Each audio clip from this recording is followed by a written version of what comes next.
ዛሬ ከዚህ መጽሐፍ የአእምሮ ስርዓትን እናያለን።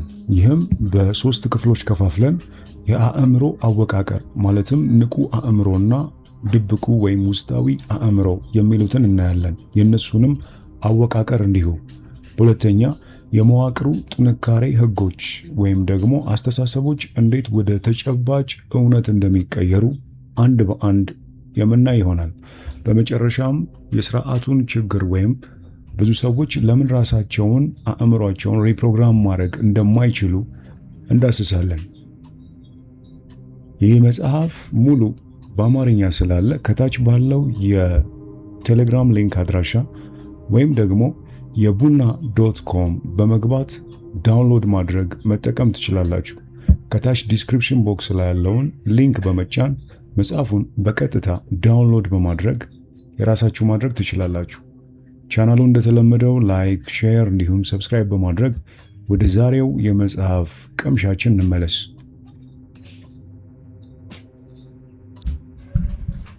ስለ አእምሮ አሰራር እንረዳ።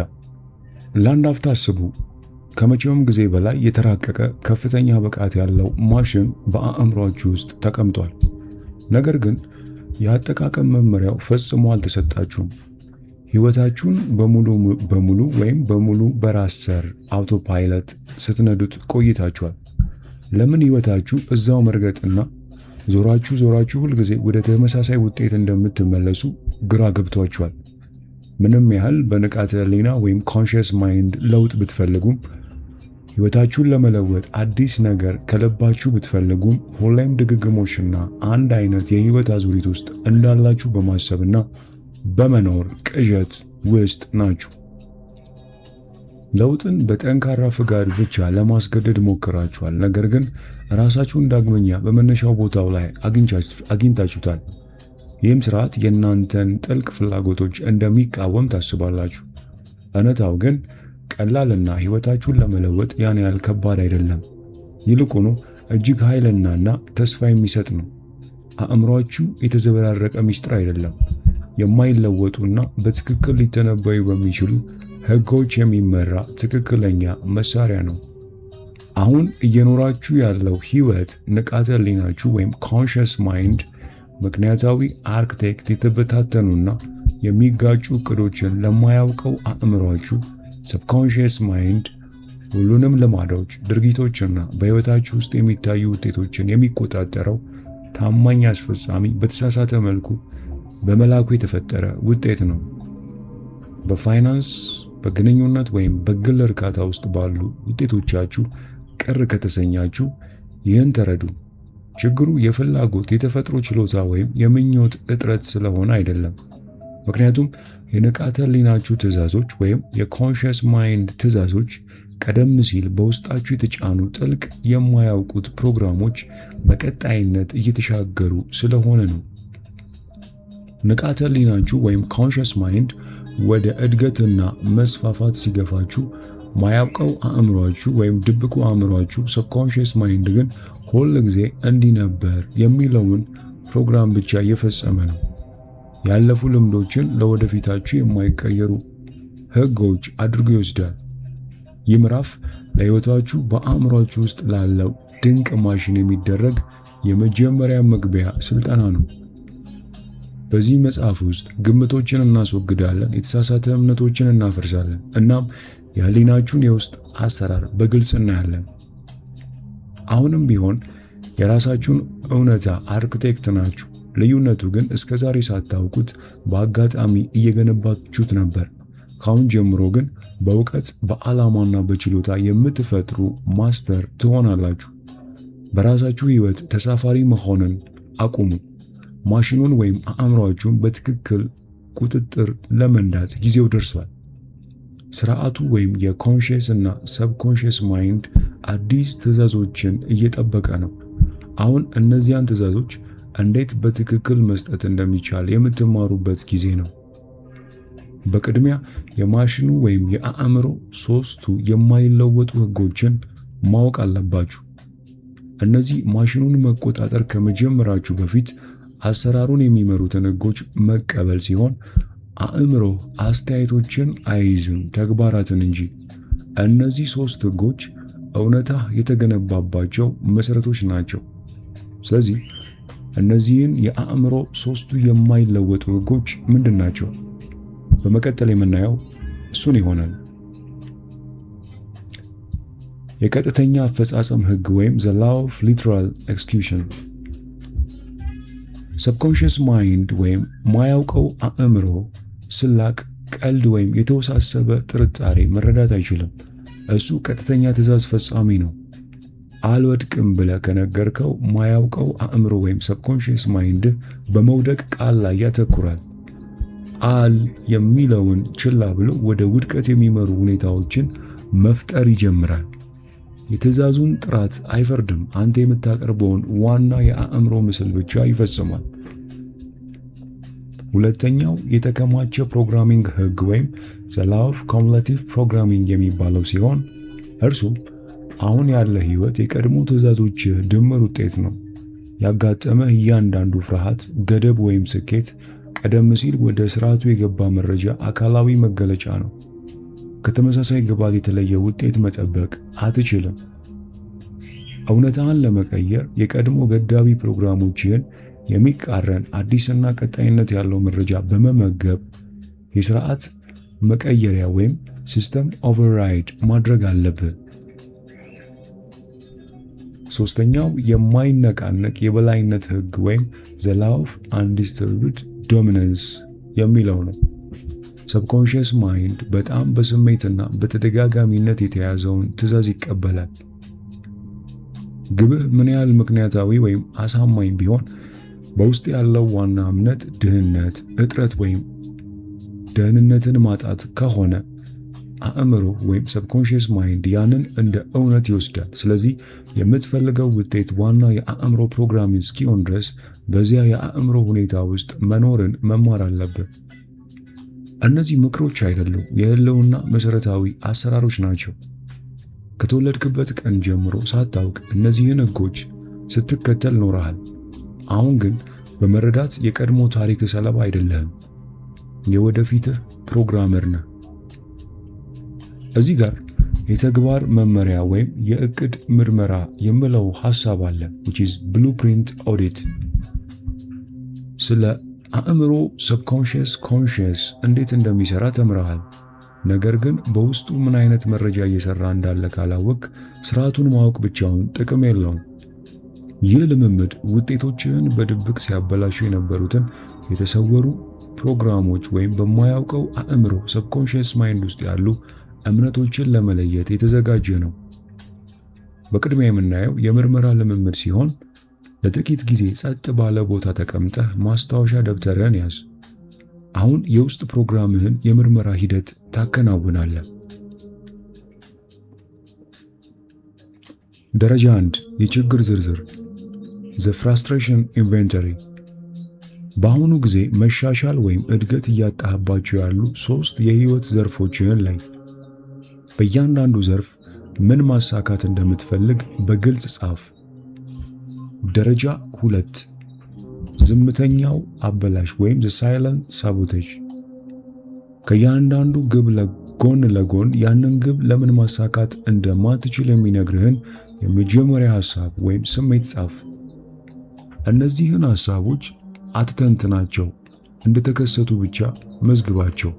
ለምሳሌ በቂ ልምድ የለኝም፣ ጊዜው አልፎብኛል፣ እንደኔ ያሉ ሰዎች አይሳካላቸውም የሚል ከሆነ አንድ በአንድ ሳትተነትናቸው እንደተከሰቱ ብቻ መዝግብ። ልምምድ ደረጃ 3 የምንጭ መከታተያ ወይም the source mapping የምንለው ሲሆን ይህም ራስህን ጥያቄዎችን መጠየቅ ነው። ይህን ነገር ለራሴ መንገድ የጀመርኩት መቼ ነው? እነዚህን ሐሳቦች ወደ ምንጫቸው ተመልሰህ አስብ። ብዙ ጊዜ እነዚህ የራስ ሐሳቦች ሳይሆኑ ከወላጅ መምህራን ወይም ከቀድሞ ውድቀቶች የወረስናቸው ፕሮግራሞች መሆናቸውን ታገኛለህ። ልምምድ ደረጃ 4 የትዕዛዝ ግምገማ ሲሆን the command review። በደረጃ 1 የጻፍከውን ግብ በደረጃ 2 ከጻፍከው አበላሽ ሐሳብ ጋር አወዳድር። አሁን ማሽንህን ሲያዘገዩ የነበሩትን የሚጋጩ እቅዶች በቀጥታ እየተመለከትክ ነው። እዚህ ጋር አስፈላጊ ማስታወሻ፣ የምታገኛቸውን ሐሳቦች አትፍረድባቸው። የተሳሳተ ኮድን ለማስተካከል ከፈለግ በመጀመሪያ ያንን ኮድ ለማየት መፍራት ማቆም አለብን። መለየትና ማወቅ የለውጥ የመጀመሪያው እርምጃ ነው።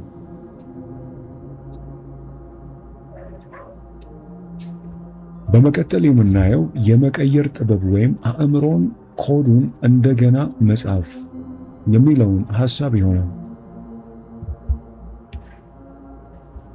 በአእምሮ ውስጥ የሚሰሩትን የሚጋጩ ፕሮግራሞች በምርመራ ላይ ይታል። አሁን ከተመልካችነት ወደ ተግባራዊ እርምጃ መሸጋገር አለብን። የመቀየር ጥበብ ማለት በማያውቀው አእምሮ ወይም ሰብኮንሺየስ ማይንድ ውስጥ ያሉትን አሮጌ ገዳቢ ፕሮግራሞች ቢሆን ብለህ በአዲስ ኃይል በሚሰጡና ልትገነባው ከምትፈልገው እውነታ ጋር በሚስማሙ ዕቅዶች የመተካት ሂደት ነው። የመቀየር አሰራር ሰብኮንሺየስ ማይንድ የተዘጋ ማከማቻ አይደለም። በትኩረት በተሞላ ተደጋጋሚ ልምምድና በስሜታዊ ተጽዕኖ የሚለወጥ ሕያው ሥርዓት ነው። የቀድሞ ፕሮግራሞችህ በትክክል ለመቀየር እነዚህን 3 ስልቶች መጠቀም አለብህ። አንደኛው የትዕዛዝ መተኪያ ዘዴ ወይም the command replacement method። በምርመራ ውስጥ የመዘገብከውን አሉታዊ አበላሽ ሐሳብ ለይ። ከዚያም የዛን ሐሳብ ተቃራኒ የሆነ በአሁን ጊዜ የተጻፈ አዲስ ትዕዛዝ ፍጠር። ለምሳሌ በቂ ልምድ የለኝም የሚል ከሆነ አእምሮህን የሚያበላሸው ሐሳብ አዲስ ትዕዛዝ ለመሳካት የሚያስፈልገኝን ክህሎት በፍጥነት እያገኘው ነው በሚለው የትዕዛዝ መተኪያ ዘዴ ሙላው። ሁለተኛ ስሜታዊ ማመሳሰል ወይም the emotional synchronization። ሰብኮንሺየስ ማይንድ በሎጂክ አይንቀሳቀስም፣ ግን ለጠንካራ ስሜት ወዲያውኑ ምላሽ ይሰጣል። አዲሱን ትዕዛዝ በምትናገርበት ጊዜ ያ ትዕዛዝ አስቀድሞ እውነት እንደሆነ የሚሰማ ስሜት በአካልህና በአእምሮ ፍጠር።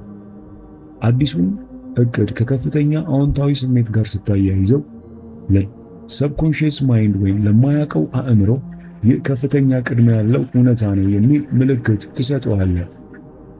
በመቀጠል የተደጋጋሚነት ገደብን ተጠቀም ወይም the repetition threshold። የቀድሞ ፕሮግራሞች በዓመታት የተደጋጋሚ ልምምድ ተጭነው ነው የተፈጠሩት። ስለዚህ አዲሶቹ ትዕዛዞችህም በተመሳሳይ ወይም ከዛ በላይ በሆነ ትጋት መደጋገም አለባቸው። አንተ ለውጥን ተስፋ እያደረግክ አይደለም፣ እውነታን በተከታታይና በዓላማ በተመራ ልምምድ ፕሮግራም እያደረግክ ነው። እዚህ ጋር አንድ አስፈላጊ ማስጠንቀቂያ አለ። የመቀየር ሂደቱን ስትጀምረው ሰብኮንሺየስ ማይንድ እንደ ደህንነት ስርዓት ሆኖ አዲሱን መረጃ መጀመሪያ ላይ ሊቃወም ይችላል። ምክንያቱም አዲሱ መረጃ የቆየውን ሁኔታ ስለሚያናውጥ ነው። ይህን ተቃውሞ እንደ ውድቀት አትቁጠረው። ይልቁንም ማሽኑ አዲሱን ትዕዛዝ መቀበል እንደጀመረ ምልክት አድርገው ውሰድ። ስለዚህ በዙሪያ የምታየው ሁኔታ ምንም ቢሆን በአዲሱ ፕሮግራም ላይ ጸንተ መቆየት አለብህ። ዕለታዊ ፕሮቶኮል ወይም የጥገና ስርዓት። በዚህ በምዕራፍ 2 የጀመርነው የመቀየር ሂደት በትክክል እንዲሰራ ከፈለግ አእምሮህን ዕለታዊ ጥገና እንደሚያስፈልገው ከፍተኛ ብቃት ያለው ማሽን አድርገህ መመልከት አለብህ። ቀጣይነት ያለው ልምምድ በጊዜያዊ መፍትሄና በቋሚ የስርዓት ማሻሻያ መካከል ያለውን ልዩነት ይወስናል። የጠዋት ዝግጅት።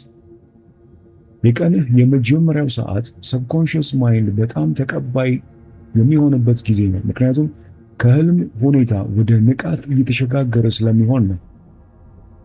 ስለዚህ በዓላማ መጀመር አለብህ። ጠዋት ስልክህን ከማየት ወይም ከውጭ ግፊቶች ጋር ከመገናኘት በፊት ለ5 ደቂቃዎች አዲሶቹን የትዕዛዝ መተኪያዎች በድምፅ ተናገር። የአፈጻጸም ምስል ማሰብ።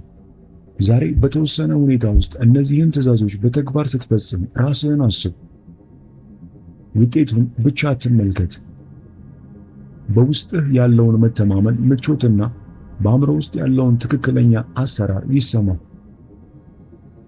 የቀኑ መካከለኛ ማስተካከያ። በቀኑ ውስጥ የምታገኘው አካባቢ የቀድሞ ገዳቢ ፕሮግራሞችን እንደገና ለማስነሳት ይሞክራል። አቁም፣ አቅጣጫ ቀይር። ራስህን ወደ አሮጌ አሉታዊ ሐሳብ እየጎተትክ ስታገኝ በአእምሮህና በአካልህ አቁም ብለህ ምልክት ስጥ። ከዚያ ወዲያውኑ አሉታዊ ሐሳብ በአዲሱ ትዕዛዝ ተካው። ይህን እንደ አስገዳጅ የስርዓት ማሻሻያ ወይም ሲስተም ፓች ተመልከተው። አእምሮን ፕሮግራም በተደጋጋሚ በምታቋርጥበት መጠን አዲሱ ኮድ በፍጥነት ዋናው ፕሮግራም ይሆናል። ምሽት ላይ ከመተኛት በፊት በቀኑ ውስጥ የተሰበሰበውን አሉታዊ ጫና ከአእምሮ ማጽዳት አለብን። እንዳይጠናከርና በሰብኮንሺየስ ማይንድ ውስጥ እንዳይቀመጥ ይህን አድርግ። በመቀጠል መገምገምና መልቀቅ ነው። በቀኑ ውስጥ የመቀየር ሂደቱን በተሳካ ሁኔታ የተገበርክበትን አንድ ጊዜ ላይ እሱን እንደ የሥርዓት ስኬት ወይም ሲስተም ሰክሰስ እውቅና ስጠው። ለነገ ፕሮግራም ማዘጋጀት እንቅልፍ ሲወስድ ከሁሉም በላይ አስፈላጊ የሆነውን ትዕዛዝህን ደጋግመህ ተናገር። ይህን በማድረግህ ሰብኮንሺየስ ማይንድ በእንቅልፍ ጊዜ እንዲሰራበት ዋና መመሪያ እየሰጠኸው ነው።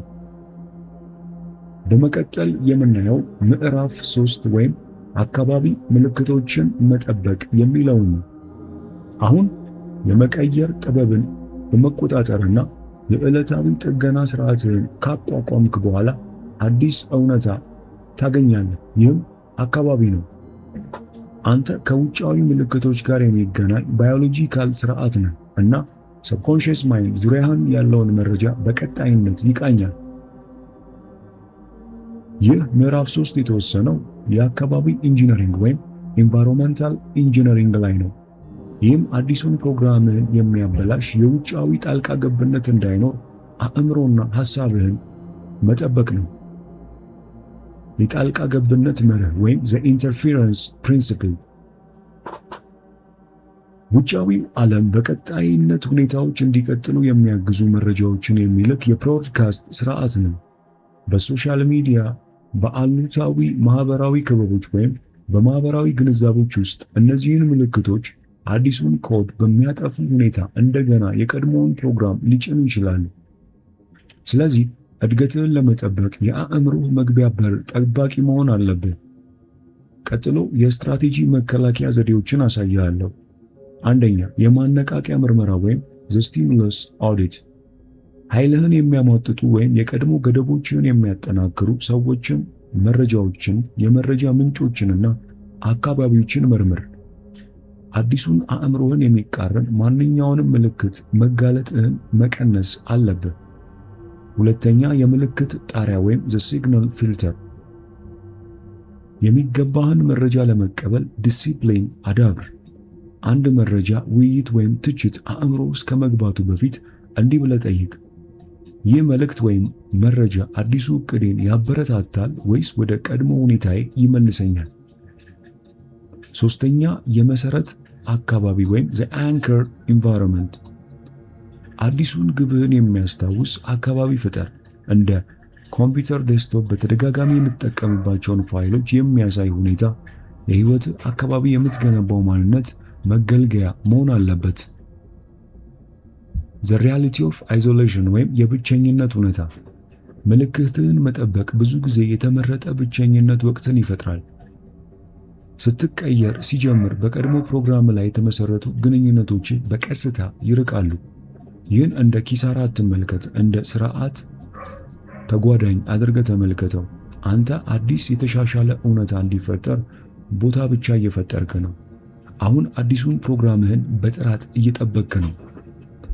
በመቀጠል የተግባር መመሪያ ወይም የአካባቢ ምርመራ የምንለውን ሐሳብ እናያለን። ይህም ኢንቫይሮንመንታል ኦዲት ሲሆን ምልክቶችህን አዲስ ለመለወጥ የምትፈልገውን ሐሳብ በመጀመሪያ አሁን በሰብኮንሺየስ ማይንድ ላይ ተጽዕኖ የሚያደርጉ የጣልቃ ገብነት ምንጮችን መለየት አለብህ።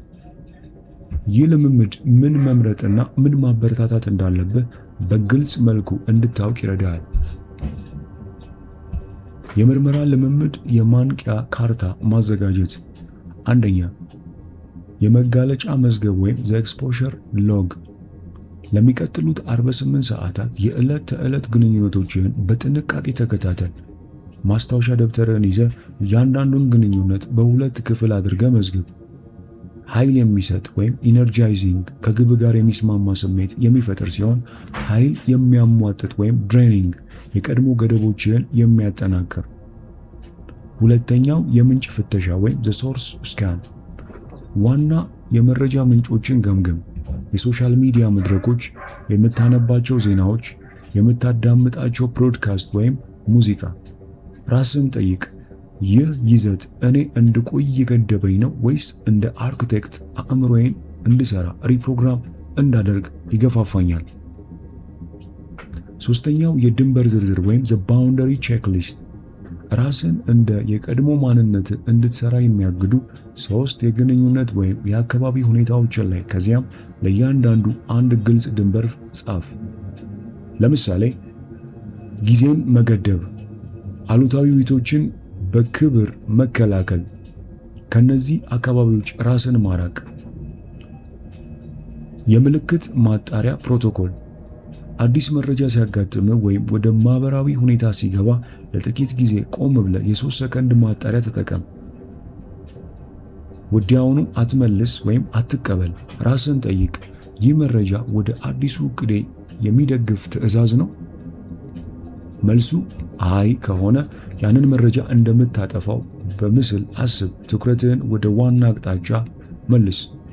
አሁን የአካባቢ ጥበቃ መሰረቱ አቋቁመሃል። ስለዚህ ምዕራፍ 4 ወይም የመመለሻ ህግ the law of reciprocity ውስጣዊውን ወደ ውጭ ማሳየት የሚለውን ሐሳብ ለመማር ዝግጁ ነህ? መሰረቱን አቋቁመሃል።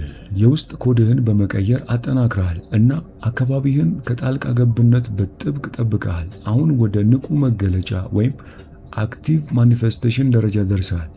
ምዕራፍ 4 የመመለሻ ህግ the law of reciprocity የውጫዊ ዓለምህ የተሻሻለው የማያውቀው አእምሮ ወይም subconscious mind ፕሮግራም እንዴት ውጫዊውን ዓለም እንዲመልስ እንደሚያስገድድ እናያለን።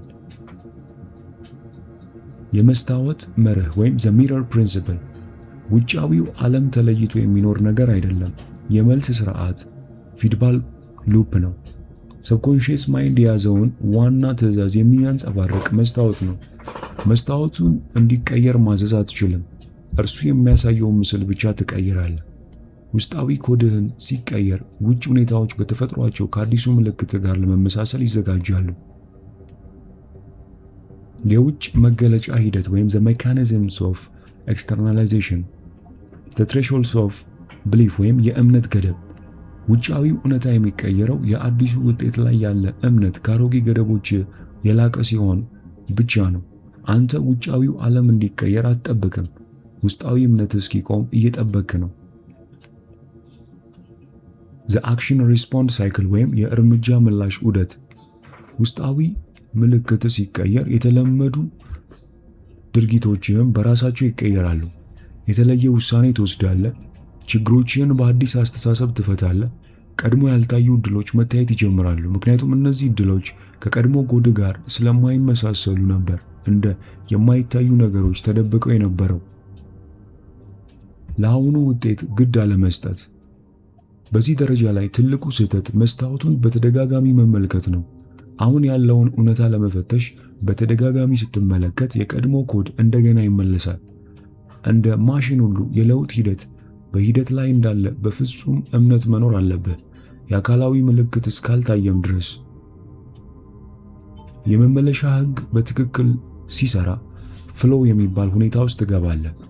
ውስጣዊ ትዕዛዞችና ውጫዊ ውጤቶች በፍጹም ስምምነት ይሆናሉ። ከዚህ በኋላ ከፍሰቱ ጋር መታገል አይኖርብህም። ፍሰቱን እየመራ ትኖራለህ። አሁን ከውስጣዊ ማስተርነት ወደ ውጭ ተጽዕኖ የሚደርስ ሽግግር አቋቁመሃል። በመቀጠል የተግባር መመሪያዎችን እንመልከት።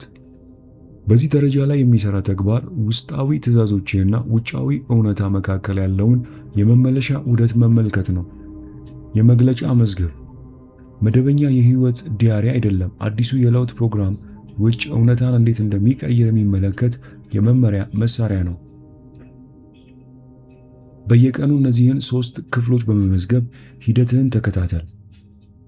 የትዕዛዝ መዝገብ ቀኑን ሲጀምር በአእምሮ ውስጥ የምታጠናክረው ዋና ሐሳብ ጻፍ። ይህ ትዕዛዝ የአዲሱ ፕሮግራምህ መሰረት ነው። ቀኑ ውስጥ ያጋጠመ ያልተጠበቁ ክስተቶችን መዝግብ።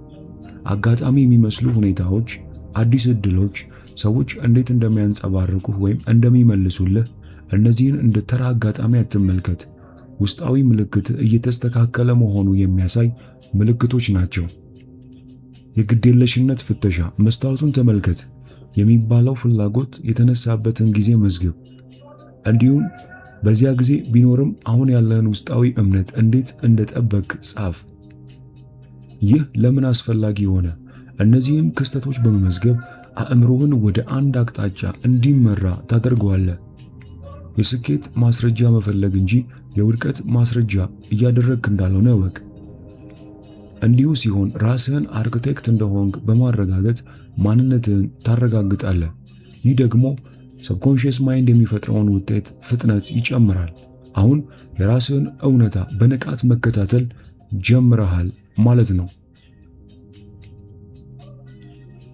ከዚህ መጽሐፍ የአእምሮን ወይም የማሽኑን መሰረታዊ ግንዛቤ ክፍል 1 ተመልክተናል። ከዚህ በኋላ ወደ ንቁ የመልሶ ግንባታ ክፍል 2 ለመሸጋገር ብቁ ነህ። አሮጌ ፕሮግራሞችን ከመለወጥ ሂደት ጀምረህ አሁን ብቻ ተመልካች አይደለም፣ የህይወትህን የግንባታ ቦታ የምትመራ ሰው ነህ። የአዲሱ መጽሐፌን ክፍል 1 በዚህ መልክ ተመልክተናል። እንዴት አእምሮን ሪፕሮግራም ማድረግና በምንፈልገው መንገድ ለምንፈልገው ህይወት ማሰልጠን እንደምንችል ያላሰለሰ ጥረት በማድረግ እንዴት ውጤታማ መሆን የምትችሉበትን የመጀመሪያውን ክፍል መሰረቱን ጥለናል። ይህ መጽሐፍ ሙሉ የቡና.com ላይ ከታች ባለው ሊንክ በመጫን ዳውንሎድ በማድረግ የራሳችሁ ማድረግ ትችላላችሁ። ወይም ደግሞ በቴሌግራም ሊንክ አድራሻችን ልትጽፉልን ትችላላችሁ። በሚቀጥለው ጊዜ የዚህ መጽሐፍ 2ኛውን እንዲሁም 3ኛውና 4ኛውን ክፍሎች በተከታታይ የምናቀርብ ይሆናል። ቻናላችንን ላይክ፣ ሼር፣ ሰብስክራይብ በማድረግ ተቀላቀሉ። በሚቀጥለው ጊዜ እንዲና መሰል መጽሐፎችን ወደ እናንተ ይዤ እስክመጣ ቸርን ሰንብት።